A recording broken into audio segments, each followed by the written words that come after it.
Сайн бацгаана уу та бүхэнд энэ өдрийн мэндийг хүргэе. Өнөөдрийн хичээлээр Word програм дээр хүснэгт үүсгэх тухай хичээлийг үзүүлье. Ингийн тулд бид нар зүүн гар талын Start гэсэн дээр очиод үүнээсээ Word програмаа нээх тухай мэдэж авсан байгаа. Тэгвэл одоо шинээр Word-о сонголоо. Ингээд blank документээ шинэ хуудас нээчээ. Ингээд нээсэн хуудсан дээр бид нар хүснэгт оруулнаа. Ингийн тулд бид нар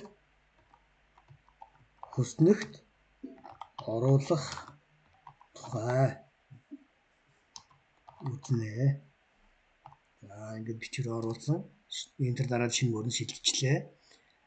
Жишээ нь одоо ингээд бичвэр оруулж байгаа. Дараа нь одоо мэдээлэл оруулж байгаа. Дараа нь бид нар баг нь хүснэгт оруулах гэж байна гэсэн. Ингийн тулд File tab байна, Home tab байна. Дараа нь Insert гэдэг tab байна. Insert гэдэг tab-аа маус дээрээ сонгосон бол яг доохон талд нь Table гэдээ харагдаж байна. Энэ Table дээрээ дараад хэдэн мөрөг хэдэн баг нь оруулах тухай гэсэн. Баг нь гэх юм бол дээрээсээ доошогоо байна. Нэг баг нь харагдаж байна. Хоёр дахь баг нь, гурав дахь баг нь гэх мэтлэн ингээд багнууд бол ингээд дээрээсээ доошоо чиглэлд ингээд байж байна гэсэн үг. Мөр гэх юм бол доошогоо байгаа хэвтэй чиглэлд байгаа зүйлийг мөр гэж байгаа. Ингээд мөр багны огтлцыг нэгдүгээрт ингэж үүсгэх боломж байна. Хоёрдугаар арга хүснэгт гэх юм бол энэ доор харагдах Insert Table. Энийг маус нэрээр сонголоо. Энэ дэр хэдэн баг нь хэдэн мөр оруулах вэ гэж байна. Тэгвэл жишээ нь энэ ихсэгдэг, басгадаг сумаар ихсэж басгаж болно, эсвэл шууд гарнаас тухайн тоогоо өгж болно. Тэгвэл одоо би хоёр баг нь хоёр мөртэй хүснэгт үүсгэе. Тэгээд окей дарлаа. Баг гэдэг маань ингээд дээрээсээ доошоо байгаа зүйлийг баг гинэ гэж ярьсан байгаа. Тэгвэл хэвтэй чиглэлд байгаа энэ зүйлийг мөр гэж байгаа. Энэ идэвхжүүлж байгаа талбараар харагдаж байна гэсэн үг. Энийг бол мөр гинэ. Тэгвэл одоо бид нар баг нь нэмж үзье. Багныг нэмэхийн тулд бид нар хоёр хүснэгтний хоёр нүдний голд байгаа энэ зураасныхаа голд очиж агаад жоохон дээшгээ курсорыг шахахад нэмэх тэмдэг гарч ирж байгаа нь ажиглагдаж байна. Энэ дээрээ дараад багныг нэмж олж байна. Энэ багныг болохоор энэ дунд нь одоо ингэж нэмэх юм уу? Төгсгөлт нь очиод бас ингэ нэмж болно. Тэгвэл одоо бид нар мөр нэмье. Мөр нэмэхийн тулд мөн адил хоёр нүднийхээ голд нь очиод ингэ дарах юм бол нэмэх тэмдэг гарч иж байна. Эсвэл төгсгөлт нь очиод дараад үзье мөн ийм маягаар нэмж олж байна. Эсвэл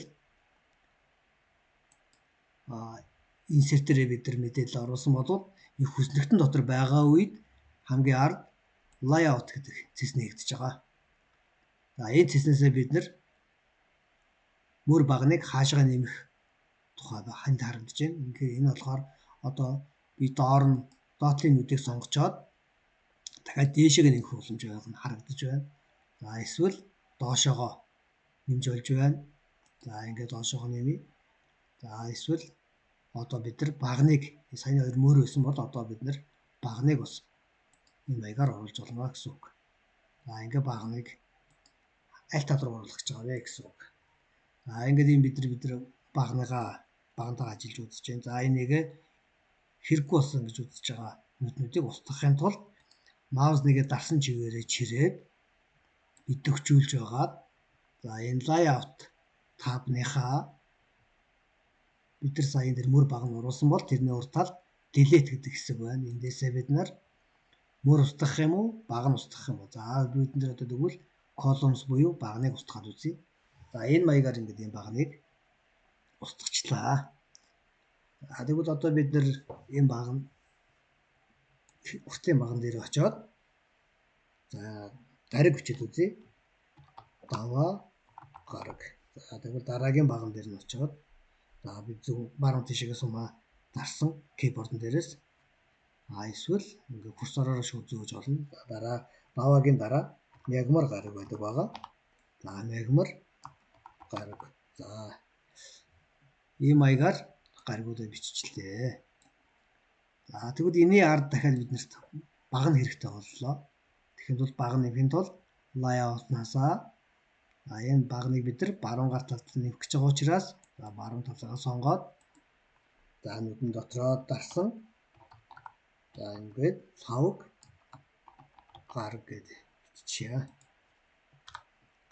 Ийм маягаар одоо бид нар хүснэгтээ үүсгэж байна. За энэ хүснэгтэн дотор ийм маягаар ажиллана. Мөр багныг устгах аргыг мэдэж авсан.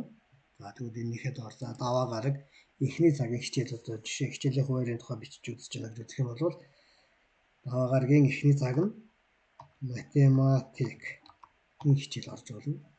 Ийм маягаар одоо бид нар хичээлийн нэрийг доошогоо ингээд биччихнэ. За тэгвэл бид нар энэ гарагийн урд талд нь хэдвэр цаг дээр тухай хичээлүүд орох вэ гэдгийг бичих шаардлага гарлаа.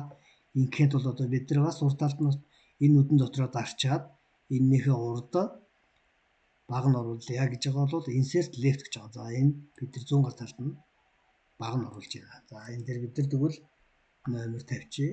За энэ математикийн хичээл хэдвэр цаг байх юм? 1-р цаг. За 2-р цаг дээр нь юу байх юм? За магадгүй англи хэлний хичээл байж болно. Ийм маягаар хичээлийн хуваар үүсгэх боломж байна гэсэн үг. За энэ маягаар бид нар мөр болон багныг нэмэх, устгах тухай үзлээ. За тэгвэл энэний дээд талд нь одоо бид нар энэ гаргууд хэрэгтэй гэсэн үг. За тэгвэл энэ хүснэгтийнхээ дээд талд нь мөр оруулж үзье. Мөр оруулахын тулд за энэ ихний хэсэг сонгож өглөө. За тэгвэл энэ дээрээ бид нар гаргууд гэдэг ингээд биччихлээ. За тэгвэл даваа мэгвар лав бүр баасан гэсэн гаргуудыг оруулчаад энэ дээрээ бид нэр энэ нүдийг нэгтгэх шаардлага гарч ирсэн гэсэн үг. Нэгтгэхийн тулд тухайн нүднүүдийг хамтд нь идэвхжүүлнэ. За идэвхжүүлэхийн тулд бид нэр маус нэгээ дарсан чигээрээ урдаас нь юм уу хойноос нь чирээд идэвхжүүллээ. Идэвхжүүлсэн үедээ layout гэсэн дотроос сая бид нар мөр баг нэмж хасж исэн болвол одоо яг тэрний ард талд нь merge cells гэж байж байна. Энийг сонгочихно. За ингэснээр энэ нүд маань одоо нэг нүд болж харагдаж байна. За одоо энэ үгээ бид нар голлуулад үзье. За энэ голлуулах гэж байгаа үгээ идэвхжүүллээ. Layout-ын дотроос за энэ хэлбэржүүлэх хэсгүүд байна. За энэ төвийг голлууллаа гэсэн үг. За тэгвэл энэ гаргуудыг бас голыг нь сонгочихъя. За хичээлийн нэрийг болохоор бид нар хамтд нь идэвхжүүлж агаад байж болно гэсэн үг. За хаашаа идэвхжүүлэх юм? За бид нар баруун гар талдаа идэвхжүүлэх юм уу? Зүүн талдаа идэвхжүүлэх юм уу? Төвдөө байх юм уу гэсэн. За ингээд төвдөө байгаа бол хамгийн зүүн гар талыг сонгоход тухайн хичээлүүдийн нэр маань зүүн талдаа сонгогдож байна гэсэн. За ийм маягаар Word програмынхаа хүснэгттэй ажиллах боломжтой байна гэсэн үг байна. За та бүхэнд их баярлалаа. Дараагийн хичээлээр уулзцгаая.